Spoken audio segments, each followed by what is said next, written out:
According to the new plan, 4 Rafale fighter jets were expected to reach India by 27 July, but as 8 Rafale fighter jets are also nearing certification, France has now made a commitment to send additional Rafale fighters in the first batch. France has recently delivered the first consignment of Meteor and Scalp cruise systems to India.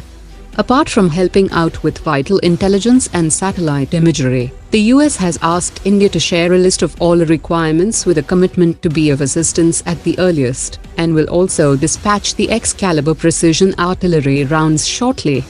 Israel has decided to dispatch its in-service air defense system operated by the Israel Army to India, after one of India's largest defense supplier, Russia, had stated that no acceleration in the deliveries of S400 system can be made any further, and the deliveries would be completed as per the contractual terms by the end of 2021, but has agreed to make deliveries of several dozen requirements worth more than $1 billion within the next few weeks. The chairman of Hindustan Aeronautics has said that the new MMRCA program will be much more complicated than the previous program to buy 114 fighter jets, as it will be more difficult to formulate the air staff qualitative requirements that covers both single and twin-engine fighter jets. He also informed that the AMCA will be executed by a joint venture company, in which the Aeronautical Development Agency Hindustan Aeronautics and an Indian private sector firm will be equal stakeholders, and the first flight will be conducted by 2027. He also said that the 83 Tejas MK1A contract will be signed by end of this year, and deliveries will begin from early 2024. He also added that Hindustan Aeronautics is finding it hard to resume production of the FOC configuration Tejas Mk1 after the production line was recently opened after lockdown, as some of the Indian micro, small and medium enterprises might not survive the current economic stress, and new partners will be needed before production can resume.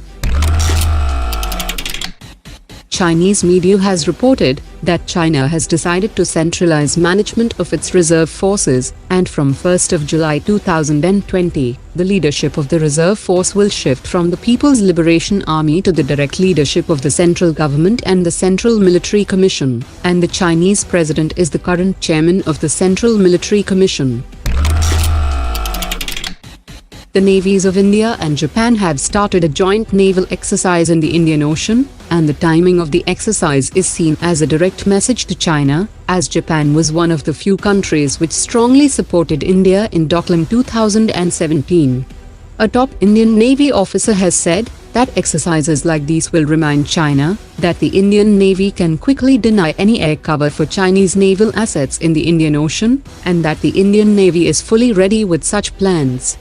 The head of the Japanese defense think tank has said that Japan is a leader in submarine detection, and apart from detecting enemy submarines, it can also identify the make and model of any variety of submarine.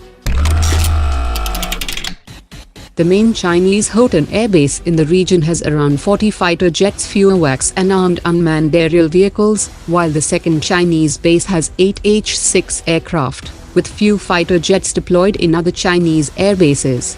The Chinese fighter jets have an altitude disadvantage, while the Indian Air Force has a qualitative edge over Chinese fighter jets, and can quickly deploy more fighters than the Chinese Air Force from its several bases in the region. Top experts have said that China can use long-range air-launched systems to disable Indian bases, and the Indian fighter jets will have to face strong air defense systems like the S400 and HQ-16 air defense system of China.